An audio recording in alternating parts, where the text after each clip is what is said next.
신앙장교 교육을 받던 남녀 소위가 교육시설 미사용 초소를 둘만의 장소로 두고 교제하다가 발각됐습니다.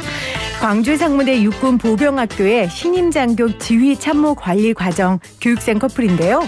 휴일에 사용하지 않는 초소에서 휴식을 취하고 있는 것을 순찰 중인 근무자가 발견했습니다. 이 커플은 초소에 군용 모포를 깔아두고 배낭, 식수, 간식 생활용품도 가져다 놨습니다. 군 관계자는 두 소위는 코로나로 보병학교 외출과 외박이 통제된 상황에서 휴일 낮에 사적인 만남을 가진 것 같다며 교육훈련을 받다가 친밀한 관계로 발전한 것으로 보인다고 했습니다. 불륜 아니고요. 젊은 남녀의 건강한 교제인데 초소를 활용했다는 게 문제가 된 거죠. 육군은 법규 위반 여부를 검토한다고는 했는데 장교들의 사적인 교제를 금지하는 조항도 없고 또 합의에 의한 행위에 관한 규정도 없습니다.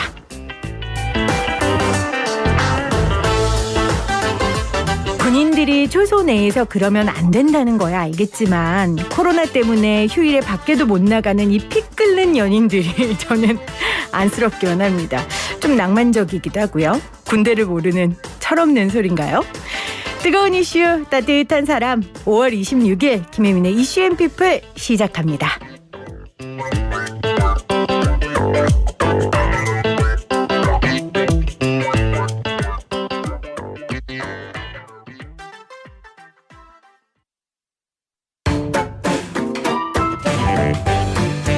팁 1. Today Issue and People. 팁 1. Today Issue and People이 픽한 이슈와 피플입니다. 먼저 오늘의 이슈입니다.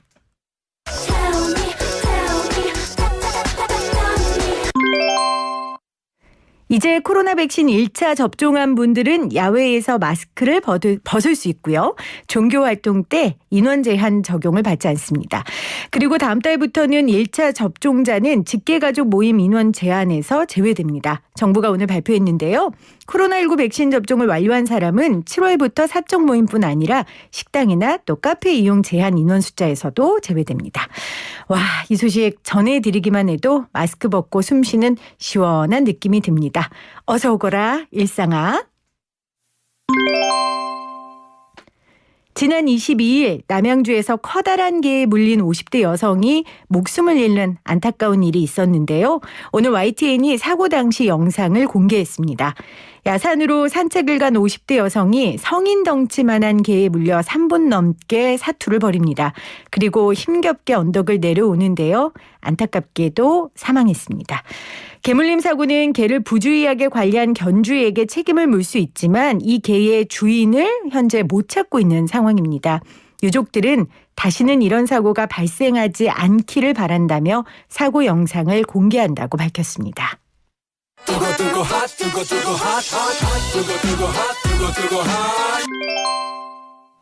오늘의 피플입니다. 첫 번째 피플은 김오수 검찰총장 후보자입니다. 오늘 오전 김오수 검찰총장 후보자의 국회 인사청문회가 있었습니다. 김 후보자는 70년 만에 이뤄진 제도적인 검찰 개혁을 성공적으로 안착시키겠다고 밝혔는데요. 신뢰와 공정 그리고 국민중심 검찰을 강조했습니다. 김 후보자의 논란에 대해서도 답변했습니다. 라임 자산운용과 옵티머스 자산운용 사건 수임과 관련해서는 일체 변론을 하거나 관여한 사실이 없다라고 답했고요. 김 후보자 아들의 지원 서류에 아버지 직업을 서울 북부지방검찰청 검사장이라고 적어서 생긴 청탁 의혹에 대해서는 아들의 취업과 관련해 부정 청탁한 적이 결코 없다라고 딱 잘라 말했습니다. 두 번째 피플, 오갑수 한국블록체인협회 회장입니다. 한국블록체인협회는 가상화폐 시장의 안정적 발전을 위해 TF팀을 만들었습니다. 오갑수 회장은 블록체인 기술의 발전과 가상화폐 산업의 제도권 편입은 거대한 시대적 흐름이라며 다양한 논의를 통해 관련 산업의 건전한 발전과 이용자 보호 방안을 마련하기 위해 최선을 다하겠다고 밝혔습니다. 마지막 피플은 배우 마동석입니다. 미국 마블 스튜디오가 새 히어로 영화 이터널스 예고편을 공개했는데요. 이 영화는 불사의 외계 종족 이터널스가 인류를 위협하는 악당 디비언츠에 맞서 싸우는 이야기를 그린 작품입니다. 올해 아카데미 작품상과 감독상을 받은 중국 출신 여성 영화감독 클로이 자오가 연출을 맡고 마동석 배우가 출연해 기대를 모으고 있습니다. 오늘의 이슈앤피플이었습니다.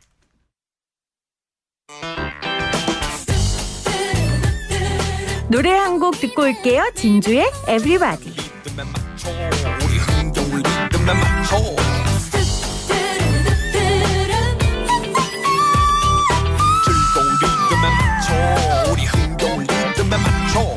학교 가면 선생님의 눈치를 봐. 집에 돌아오면 다시 부모님의 눈치를 봐. 졸업하고 취직해도 직장 상사 눈치를 봐.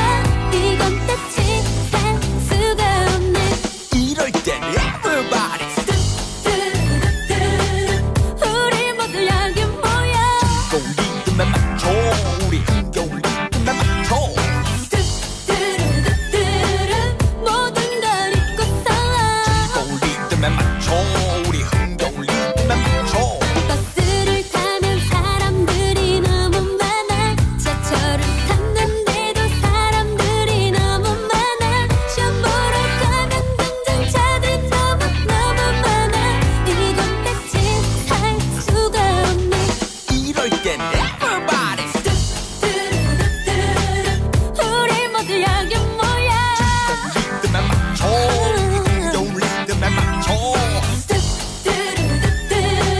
모든 걸 잊고서 맞춰 우리 흥겨운 리듬에 맞춰 눈 감아봐. 그리고는 펴봐. 음악에 몸을 싣고 모든 걸 잊고 이렇게 둥그러봐.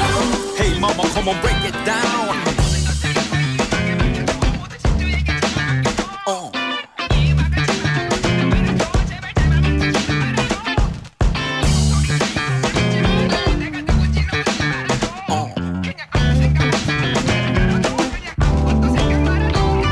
우리 모든 내심 걱정들을 잊고 우리 모두 이렇게 모두 가슴을 열고 그리고 이렇게 춤을 춰 어떻게 춤을 춰 그런 거 묻지 말고 모두 춤을 춰야 하나 둘자 모두들 어깨를 이렇게 움직여봐 들자 셋넷 거기 줄리엣 여러분 누가 그대를 바라보네 이렇게 언제나 즐거운 마음으로 살아가려는 사람들은 모두 다 내 곁으로 맘속에 그려보던 노래들만 세상으로 이젠 다 함께 떠나가봐요.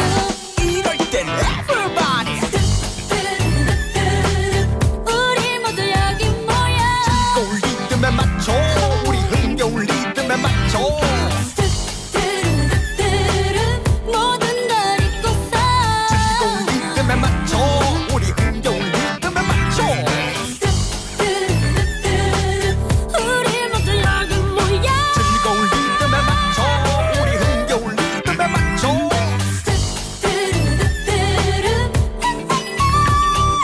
즐거운 리듬에 맞춰 우리 흥겨운 리듬에 맞춰 Now stop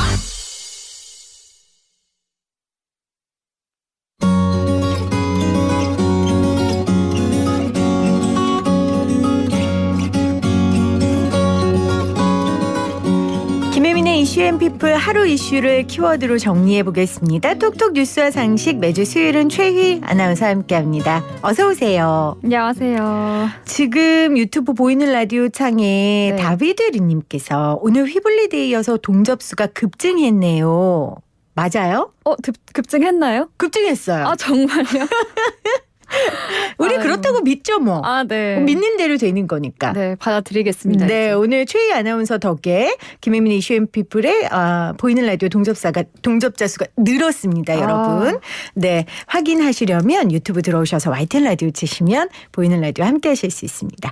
자, 오늘의 주제 뭡니까? 네, 오늘의 주제는 디지털 위안화입니다. 최근 비트코인 폭락으로 디지털 위안화가 거론되고 있는데요. 이 디지털 위안화는 중국 중앙은행에서 발행하는 디지털 화폐입니다. 한마디로 중국의 디지털 화폐라고 보시면 되겠죠? 디지털 화폐는 암호화폐랑 다른 거죠? 네, 다릅니다. 약간 비슷한 듯 또 다르고 이렇게 네. 개념 헷갈리시는 분들이 많이 계실 것 같아서 제가 좀 차이점을 들어서 설명해 드릴게요. 디지털 화폐는 센트럴 뱅크 디지털 커런시의 약자를 따서 CBDC라고도 부르는데요.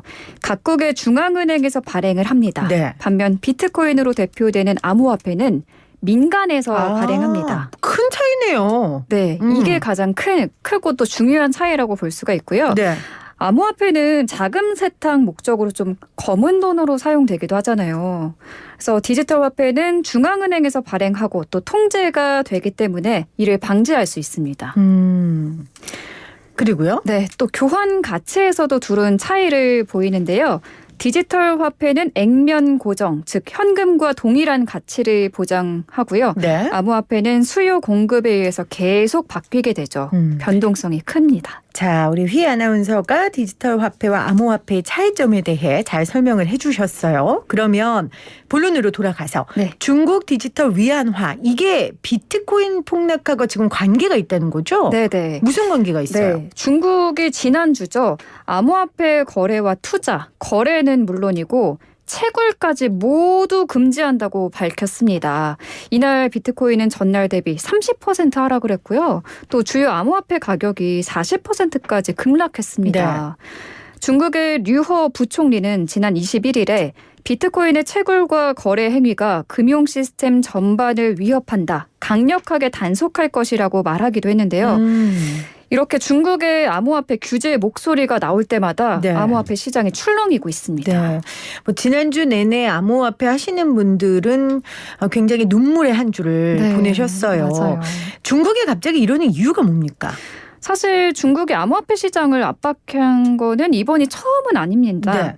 2017년 9월부터 중국은 암호화폐의 신규 발행 그리고 거래를 금지해 왔습니다. 다만 채굴은 눈 감아주고 있었는데 이번에 암호화폐 채굴까지 금지 조치를 내린 것은 중앙은행에서 발행한 디지털 위안화를 보급하기 위해서 아하. 네, 기존 가상화폐를 아예 없애버리는 사전 작업에 나선 걸로 볼 수 있습니다. 중국 당국도 이번에 비트코인 때리기에 나선 것이 디지털 위안화의 정식 도입을 위한 작업이었다라는 점을 사실상 인정했고요. 아까 우리 휘 아나운서가 디지털 위안화하고 그러니까 디지털 화폐와 가상화폐 설명을 해주신 것처럼 이제 디지털 화폐는 당국이 관리할 수 있는 네. 굉장히 안정적인 기득권의 화폐죠. 어떻게 보면 네. 근데 가상화폐는 이제 불안하고 네. 어려우니까 가상화폐 내보내고 우리가 네. 그 자리에 지금 디지털 위안화 넣겠다. 중국이 지금 그렇게 한다는 거예요. 네, 맞습니다. 근데 지금 중국의 베이징 동계올림픽이 내년에 개최 예정인데 네. 이때 디지털 위안화를 보급할 것이다라는 이야기도 지금 들리고 있는 상황이죠. 네. 내년 베이징 동계올림픽에서 디지털 위안화를 공식 사용할 것이라는 계획이 있더라고요. 그래서 그 전에 미리 좀 기존 암호화폐들을 싹 정리를 해놓고 안정적으로다가 디지털 화폐를 상용화시키려는 것이 아닐까 생각됩니다. 사실 이것도 미중 중미 이 갈등하고도 좀 관련이 있어요. 그러니까 네, 중국이 화폐 전쟁에선 내가 미국에 졌지만 이 디지털 화폐, 디지털 금융에서는 주도권을 잡겠다. 이런 걸로 보이거든요. 저는. 네, 맞습니다. 이미 중국은 지난해 하반기부터 시민들한테 디지털 위안화를 나눠주고 실제 상점에서 사용하도록 하는 시험을 꾸준히 진행하고 있다고 하고요. 미국도 여태 굉장히 신중함을 보이다가 최근 디지털 화폐 발행 검토에 들어갔다고 합니다. 또 그저께죠. 우리나라 한국은행도 당장 상용화하겠다는 것은 아니지만 네. 8월부터 디지털 화폐 모의 실험 연구에 들어간다고 밝혔습니다. 알겠습니다. 오늘 최희 아나운서와 디지털 위안화 그리고 디지털 화폐에 대한 이야기 나눠봤는데 자 오늘 퀴즈 어떤 겁니까? 네.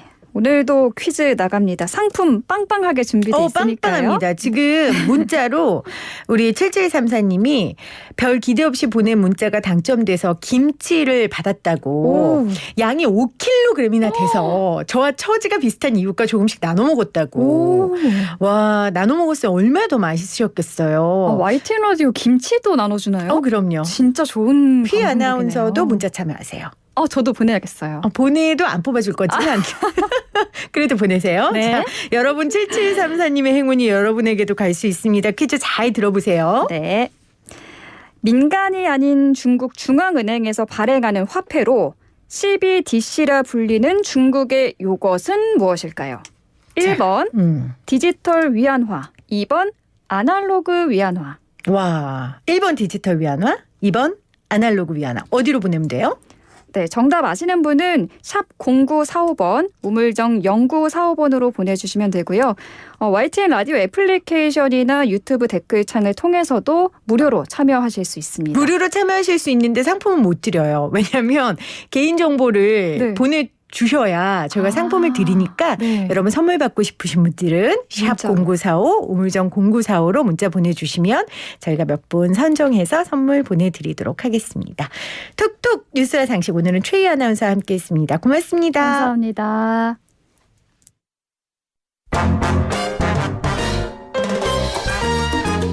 Tip 2 Tomorrow Issue and People. Oye, mira dónde vamos a gozar.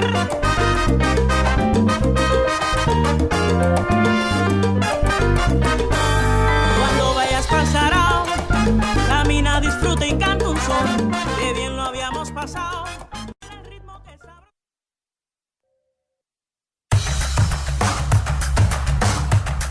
이 시각 주요 뉴스입니다. 오세훈 서울시장이 오는 2025년까지 주택 24만 호를 공급하기 위한 재개발 규제 완화 방안을 발표했습니다.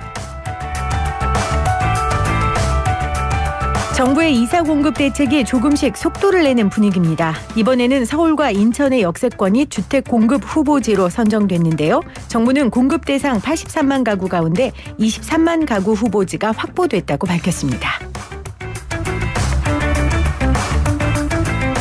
우리 가계가 지고 있는 빚이 1분기 말 현재 1,765조 원으로 또다시 사상 최대를 기록했습니다.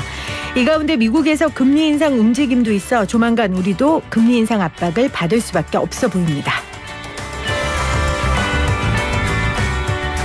방송통신위원회는 휴대전화 단말기를 구입할 때 유통대리점이 지급하는 추가 지원금 한도를 2배 인상하기로 했습니다. 해당 법안이 개정되면 공시지원금 외에 추가 지원금을 최대 9만 5천 원 더 받을 수 있고 소비자는 기존보다 4만 8천 원 정도 더 저렴하게 휴대전화 기기를 살 수 있게 됩니다. 지금까지 이 시각 주요 뉴스였습니다. 지금 시각 1시 23분 56초 지나가고 있습니다.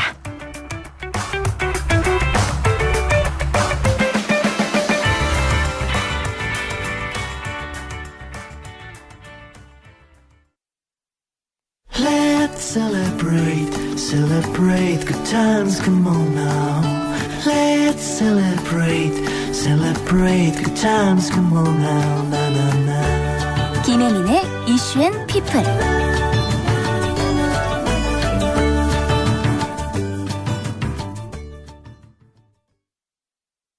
서프라이즈. 서프라이즈. 여러분 깜짝 놀라셨죠? 김혜민의 이슈앤피플에서만 만나볼 수 있는 코너 서프라이즈 서프라이즈입니다.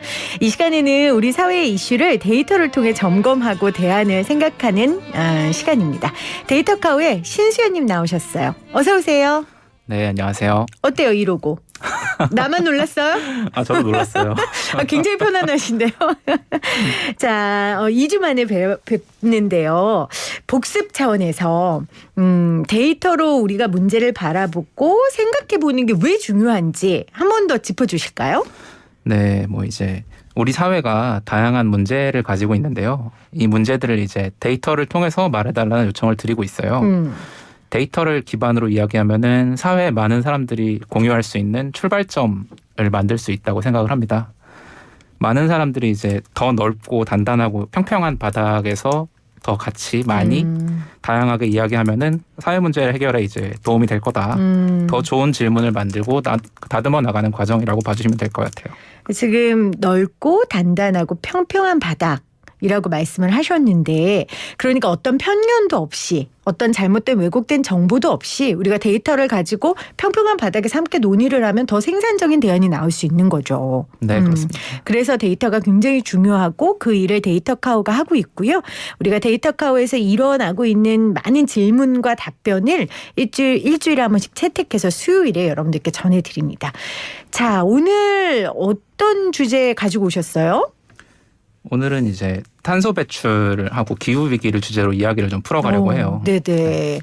사실 기후 위기 굉장히 중요하다, 심각하다 이런 말 많이 듣고 있잖아요. 네네. 근데 이게 인풋 대비 아웃풋이 확 나오는 그러니까 뭔가를 한다고 해서 해결이 확 되는 문제도 아니고 또 당장 이 위기를 체감하기도 어려운 주제라서 사람들이 이 기후 위기를 어떻게 받아들여야 될지 좀 어려울 것 같거든요. 네, 이제 기후 위기에 대해서 중요하다고 말은 굉장히 많이 하는데요. 그렇죠. 그러니까 날씨도 왔다 갔다 하고 뭐 봄 가을이 없어졌다는 얘기도 많이 하는데 특히나 이제 이번 봄에 같은 경우는 하루 지나면 갑자기 여름 됐다가 비 왔다가 갑자기 또 먼지 왔다가 정신없기도 했는데요. 맞아요.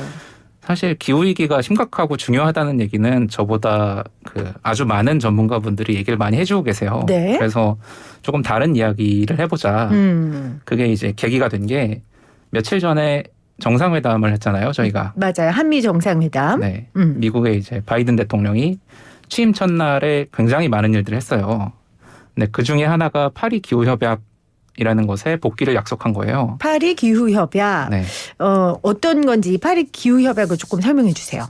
파리 기후 협약에 대해서 간단히 설명을 드리면은 정말 간단하게 지구가 뜨거워지는 속도를 좀 줄이자. 아하, 그걸 위해서 우리 협약을 하자. 네네. 조금 더 자세하게는 평균 기온 상승을 이제 산업화 이전 대비해서 2도씨보다 상당히 낮은 수준으로 유지를 하자. 네. 1.5도씨 이하로 제한하기 위해서 노력을 하자. 그리고 이 협약에 참여하는 모든 국가가 2020년부터 기후행동이라는 이제 정책적 대안에 참여하고 네. 5년 주기로 숙제 검사를 하자. 점차 노력을 이제 강화해 나가자. 다시 말해서 전 세계가 기후위기 해결을 위해서 조별 과제를 같이 하자. 아, 조별 과제를 네. 하자. 네, 네. 네. 그리고 그 조별 과제를 5년마다 점검하고 검사받자. 여기서 하나 더 나가서 그 과정에서 선진국이 선두적 역할을 수행하자. 그래서 이 파리 협정에 해당되는 나라가 200개가 조금 안 돼요. 네, 네. 그러니까 저희가 살면서 이제 들어본 거의 모든 나라들이 이 조별 과제에 들어있는 셈이에요. 그러니까 지구가 뜨거워지는 그 조별 과제를 전 세계 국가 200개 국가가 함께 이 과제를 지금 수행하고 있습니다. 파리 기후협약 여러분들도 들어보셨을 거예요. 오바마 대통령 때 체결했고 또 트럼프 전 미국 대통령이 나는 안 하겠다. 내가 아주 쿨하게 나가가지고 전 세계를 놀랬었는데 바이든 대통령이 취임 이후에 다시 복귀를 선언했던 파리 기후협약입니다. 아까 조별과제라고 말씀하셨잖아요. 우리 네네. 학교 다닐 때 조별과제 하면은 또 거기에도 또 개인차도 많이 나고 이 노동의 분배를 어떻게 하는지도 굉장히 중요하지 않겠습니까? 조별과제에서. 우리나라는 지금 몇 등쯤 하고 있어요? 거기서? 이게 조별 과제가 그 잘하는 친구도 있고 못하는 친구도 있잖아요. 그렇죠. 사실 힌트를 좀 드리면은 경제 규모가 클수록 당연히 규모가 큰데 탄소 배출이. 그렇죠. 네네. 1등이 중국이고 2등이 미국, 3등이 인도, 일본이 4등이에요. 한국은 이제 10위권 약간 안쪽에서 왔다 갔다 합니다. 그러니까 선진국들이 당연히 탄소 배출이 가장 많이 하는 국가로 꼽히는 거죠. 네네. 이게 통계를 내는 기관이 여러 개가 있고 조금 달라서 정확하게 몇 위다라고 딱 할 수는 없는데 전반적으로 이제 7위에서 10위쯤 한다고 보시면 됩니다. 생각보다 되게 높아요, 한국이. 당연히 이제 탄소 배출량이 높은 나라가 조별 과제 숙제를 더 많이 해야 되는 구조인 그렇죠. 거죠. 사고를 많이 친 나라니까 수습도 많이 열심히 해야겠죠. 근데 이게 이따가 또 말씀드리겠지만은 네. 또 약간 복잡한 문제가 있어요. 아하. 그러니까 뭐 이제 유럽의 약간 선진국이 된 지 오래된 나라들은 그동안 탄소를 많이 배출했는데 지금은 산업 구조가 바뀌어서 지금은 조금 배출하기도 하고. 개도국은 또 지금 많이 배출하고. 그렇죠. 아, 그것도 새로운 기준점이 되겠네요. 조금 뒤에 우리가 살펴보도록 하고. 계속해서 사실 이 기후 위기에 맞서는 공동 행동들을 전 세계가 함께하고 있습니다. 그래서 한 달 전쯤에 전 세계 40개국 정상들이 기후 정상 회의 열지 않았었어요? 네네. 무슨 이야기들 했어요? 거기서는? 이 기후 정상회의에서는 일단은 가장 중요한 거는 바이든 미국 대통령이 취임하면서 기후협약에 복귀를 하겠다. 이걸 발표하는 자리였고 네. 그 회의가 열리는 연말까지 기다리기에는 사태가 심각하니까 그 전에 이제 급하게 한번 모여보자라고 미국이 주도를 해서 화상으로 정상회의를 하게 된 거죠. 이 자리에서 각국 정상들은 2050년까지 순탄소 배출을 0으로 만드는 탄소 중립이라는 목표를 다시 확인을 했어요. 네.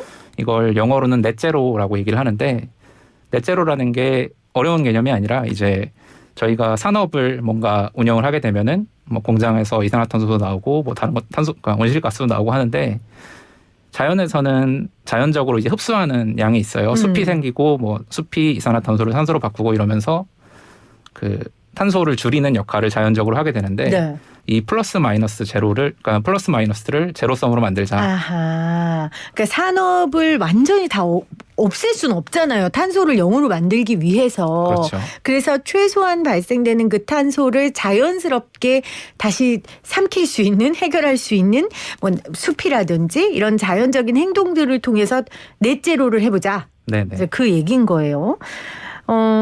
참석국들이 2030년까지 탄소 배출 감축 목표치를 내놨다면서요.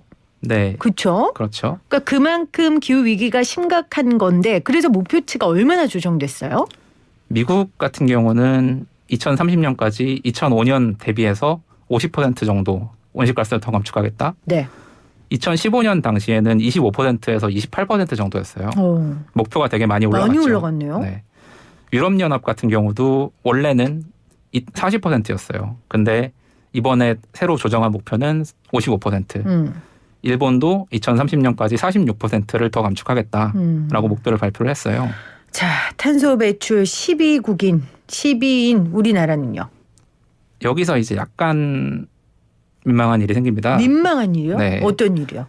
사실 한국이 목표는 항상 가지고는 있는데 이 회의에서 개선된 목표를 새로 내놓지 못했어요. 아, 기후정상회의에서? 네네.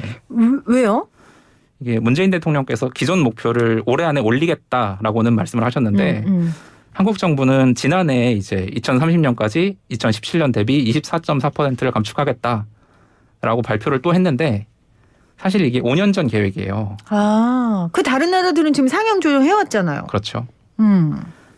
그러니까 이 계획을 이제 유엔에 그대로 다시 가져갔다가 어떤 행동도 하지 않는 75개국이다라고 세상에. 이제 발표가 된 거예요. 네. 다시 말해서 이제 조별 과제를 해야 되는데 문제가 급해졌으니까 꼭 이런 목표를 좀 애들이 올리자. 있는데 그게 우리나라가 됐군요. 근데 그게 이제 우리나라가 된 거죠. 아, 그렇군요. 자, 오늘 스프라이즈 서프라이즈 이 시간에는 기후 위기 탄소 배출 이야기를 지금 나누고 있습니다. 우리 신수연님께서 파리 기후 협약 관련돼서 지금 자세한 설명을 함께 해주시고 계세요. 자, 그러면 이제 데이터 카우에서 이것과 관련한 질문을 던지셨을 거 아니에요. 네네. 우리 지금 그 이야기를 해보죠. 무슨 질문 던지셨어요? 그래서 여기가 저희가 문제를 던진 포인트인데 네, 그러면은 우리나라의 이제 감축 목표를 얼마로 잡아야 되냐 그렇네요. 이거를 데이터로 좀 말해달라. 사실 되게 어려운 문제예요. 왜냐하면은 기후 변화나 탄소 배출 관련해서는 연구하시는 분들이 굉장히 많으신데 이분들이 아주 상세한 데이터를 통해서 목표치를 분명히 계산하고 계실 거예요. 그런데 이제 일반 사람들이나 아니면은 저희가 그냥 데이터를 다루는 사람들이 보기에 이 정도 목표는 돼야지 않을까. 데이터를 통해서 어느 정도 목표치를 잡아볼 수 있지 않을까. 네. 아주 정확하진 않지만 네. 그래도 근거가 있는 네. 이런 문제를 던져본 거고요. 그러니까 물론 국제사회에 내놓는 통계는 전문가들이 그 기준을 삼아서 낼 거예요. 그런데 우리 데이터 카우가 이 일을 계속하는 이유는 그 탄소를 줄이기 위해 행동하는 한 명 한 명이 누구예요? 우리잖아요. 네, 맞습니다. 그러니까 보통의 우리가 이 목표를 어떻게 해야 할까 생각하는 게 굉장히 의미 있는 일이고 그걸 통하여 더 적극적인 행동을 가지고 올 수도 있는 거니까요. 그래서 그 질문을 던지신 거예요. 그래서 정답은 뭐예요? 사실 정답이라기보다는 굉장히 재밌고 상식적인 답이 왔어요. 어떤 거요? 남들만큼 하자. 남들만큼 하자. 남들 줄이는 만큼만 눈치 네. 게임 해서 사실 이게 쉬운 일은 아니니까. 근데 그러면은 남들만큼 하려면 남을 파악해야 되잖아요. 그렇죠. 이게 아까 처음에 말씀드렸던 이 개발도상국과 이미 선진국인 나라들 이 차이들이 있습니다. 그러면 선진국을 기준으로 하면 선진국을 기준으로 하면 그러니까 한국은 캐나다랑 멕시코 같은 나라랑 가까이 있어요. 근데 어떤 나라들은 GDP 순위에 비해서 탄소 배출량 순위가 굉장히 높습니다. 아까 말한 개도국. 맞습니다. 아하. 그러니까 이미 소득이 높은 상태까지 오는 과정에서 유럽의 선진국들은 지금까지 훨씬 탄소를 많이 배출했을 텐데 그러면은 이 사람들이 더 많은 부담을 져야 되는 거 아니냐. 근데 한국은 60년대부터 누적 배출량을 같이 보면은 이란이나 사우디아라비아, 브라질하고 되게 가까워요. 아, 현재. 네네. 네네. 이렇게 쌓인 양을 보면은 네. 한국은 이렇게 쭉 올라왔기 때문에 영국이나 프랑스나 이탈리아 같은 유럽 나라들은 누적은 한국보다 훨씬 높아요. 근데 지금은 한국보다 낮거나 비슷한 수준입니다. 그러니까 누적량과 현재 배출량을 기준으로 뒀을 때 결과가 순위가 바뀐다는 거죠. 네, 맞습니다. 그렇네요. 그러니까 그동안 사고 다 쳐놓고 지금 개과천선했다고 니네 지금 나 가해자 아니야 이럴 거 아니라는 거고 개도국 입장에서는요. 그리고 개도국 입장에서는 이런 얘기도 할 것 같아요. 야 니네도 그렇게 탄소 배출하고 고도로 밀도 있게 산업화했기 때문에 지금에 이른 거야. 이 얘기를 지금 할 수도 있을 것 같아요. 그 네, 사람들 입장에서는. 그 말도 이제 설득력이 있죠. 그렇네요. 그러면 어떤 데이터를 쓰느냐에 따라 한국과 가장 가까운 나라가 달라질 것 같은데 조금 더 설명을 해주신다면요. 이제 자세한 내용은 사실 데이터로 쓰인 글이기 때문에 저희 홈페이지에 가서 확인을 해줄 수 있는데 네. 크게 기준을 두 개로 봤어요. 하나는 지금까지 탄소를 얼마나 배출했느냐 그리고 지금 얼마나 배출하고 있느냐. 이거는 탄소에 대한 얘기죠. 그러니까 지금까지의 얘기고. 네, 지금까지 이야기. 두 번째 조건은 이제 GDP 중에 2차 산업 그러니까 제조업 비율이 얼마나 되냐. 아, 제조업이 탄소를 가장 많이 발생하니까. 네, 기본적으로 그렇다고 알려져 있고 또 이 산업 구조라는 게 단시간에 바뀌긴 어려운 거니까 그러면은 이 산업 구조에 의존해서 지금부터 얼마를 내겠구나. 네. 지금 상태에서 미래로 얼마를 내겠구나. 이 기준이 생기니까 이 두 개가 동시에 비슷하면은 한국하고 비슷한 나라겠다. 그렇네요. 그러면은 걔네 목표를 한번 찾아보자. 그래서 어떤 국가예요? 첫 번째 기준 그러니까 지금까지 얼마나 냈고 지금 얼마나 내고 있냐라는 기준으로는 호주나 일본이나 네덜란드, 벨기에 같은 나라랑 비슷해요. 네. 그리고 첫 번째랑 두 번째 그러니까 산업 구조까지 같이 보면은 독일이나 체코나 헝가리나 아일랜드 이런 나라들이 같이 나와요.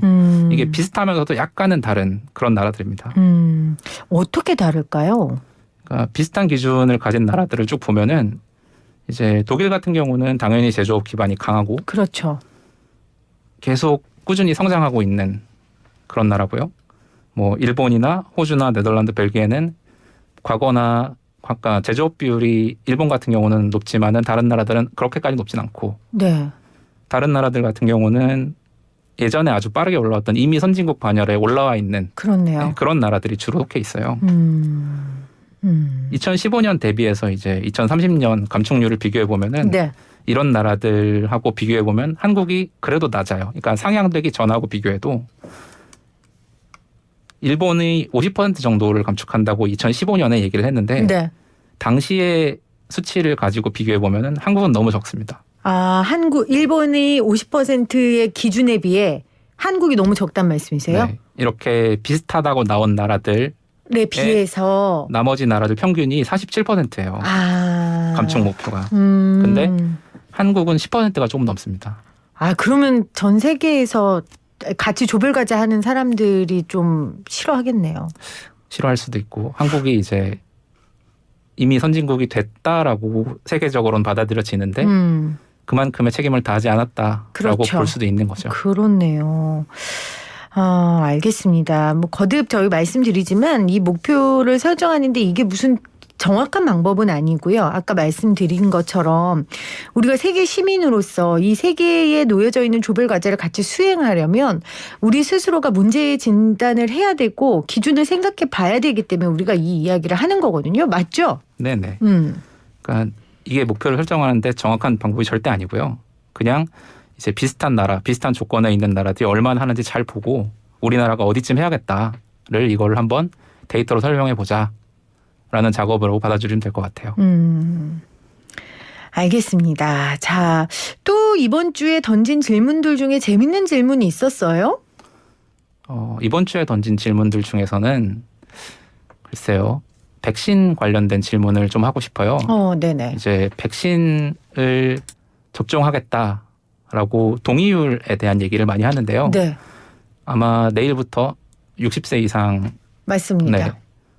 접종하죠. 접종을 하기 시작하죠. 네. 근데 동의율이 생각보다 낮다라는 기사들이 좀 나오고 있어요. 그렇더라고요. 저도 깜짝 놀란 게 백신 접종하겠다는 분들이 반도 안 되더라고요. 저는 맞으려면 빨리 가서 맞을 것 같은데. 네, 저도 빨리 가 맞고 싶은데. 그러니까요. 도대체 보통의 직업을 가진 40대 여성은 언제 맞을 수 있습니까? 저는 그런데 어르신들은 불안하신지 네네. 그 응답률이 높지 않더라고요. 네, 그래서 이 백신 접종률 혹은 동의율을 올리기 위해서 정부가 택해야 되는 수단은 뭐냐? 이거를 데이터로 한번 질문을 던져보자. 이런 식으로 지금 질문을 만들고 있어요. 재밌네요. 그러니까 오늘 정부에서 백신 혜택을 이제 소개했거든요. 네네. 아까 제가 오프닝 뉴스에서 말씀드린 것처럼 1차 접종자는 뭐 직계가족 제한 인원에서도 빼주고 네. 뭐 종교활동 제한 인원에서도 빼주고 근데 이제 정부가 그렇게 혜택을 줄 때에 뭘 갖고 어떤 자료를 갖고 생각해야 되는지에 대한 질문을 던지셨단 말이죠. 네네. 다른 나라 같은 경우는 뭐 미국 같은 경우는 네. 이제 백신을 접종을 맞으러 간다. 그럼 민간 기업에서 이제 우버나 이런 기업들에서 접종 센터까지 가는 거는 무료. 네네네. 지금 뉴욕 같은 경우는 뭐 브로드웨이 티켓을 주겠다. 추첨해서 네. 이런 식으로 계속 유인책들이 나오고 있어요. 그러니까 정말 그 해당자들에게 답할 수 있는 질문거리를 주시는 거예요. 네네. 알겠습니다. 그 결과 굉장히 기대되는데요. 네, 이게 이제 일주일 받아보고 한번 네. 다음 주에 소개를 드려보는 걸로. 알겠습니다. 자, 데이터를 가지고 우리 사회의 문제를 바라보고 또 대안까지 생각해 볼 수 있는 코너입니다. 서프라이즈였고요. 이번 주 한번 해보실까요? 지난주에는 잘 못해서. 자, 시작해보세요. 서프라이즈. 서프라이즈. 일주일 동안 방송 준비만 하지 마시고 이것도 연습해보세요. 알았죠? 네, 알겠습니다. 네. 자, 지금까지 데이터카우의 신수연 님이었습니다. 고맙습니다. 감사합니다.